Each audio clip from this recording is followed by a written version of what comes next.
এটা হলো শীতের সকাল, দেখতে পাচ্ছেন চারিদিকে কুয়াশা আর কুয়াশা, চারিদিকে একেবারে জনশূন্য, কোনো লোকজন নেই। তবে হ্যাঁ, মাঝে মাঝে দু একজন লোক দেখা যাচ্ছে যারা এই রাস্তা দিয়ে হাঁটতে আসছে।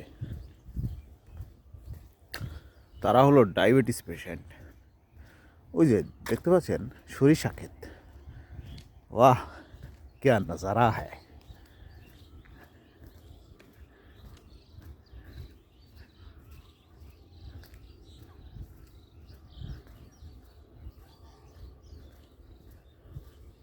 সত্যি খুব মনোরম একটা দৃশ্য।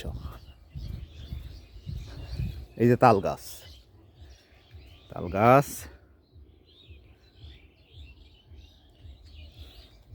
এই ডোগাগুলো কেটে রেখেছে।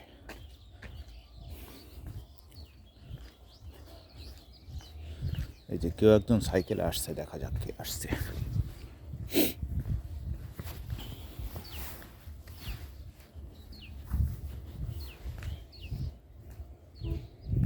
কিরে, তোর বাড়ি কানে? হারে, তুই এত সকালে ওই দিকটা কানতে আসছি? হারে, কালকে গিয়েছি, হ্যাঁ, রাত এখন 3টে বাজে। কনে গেছিস? মাঠে 3টের সময়।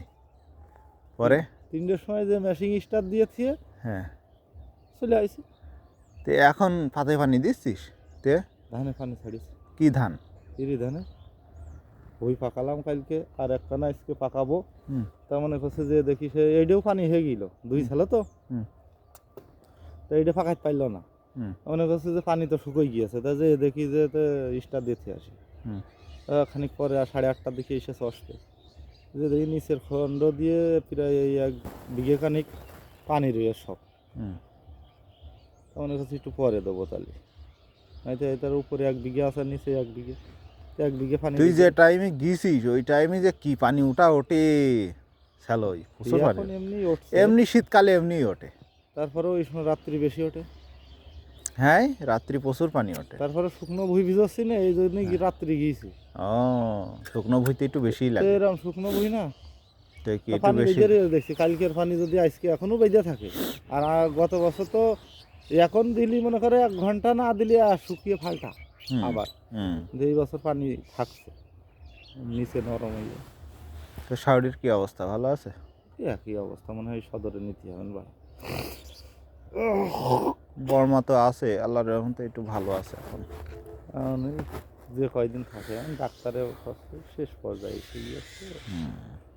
কি আর খারাপ খরচা যে শেষ পর্যায়ে এসে গিয়েছে, খরচা তো শেষ নেই, খরচা করতেই আছে। যা কি আর করার, মনি হায়াত যে পর্যন্ত ওই পর্যন্তই দৌড়।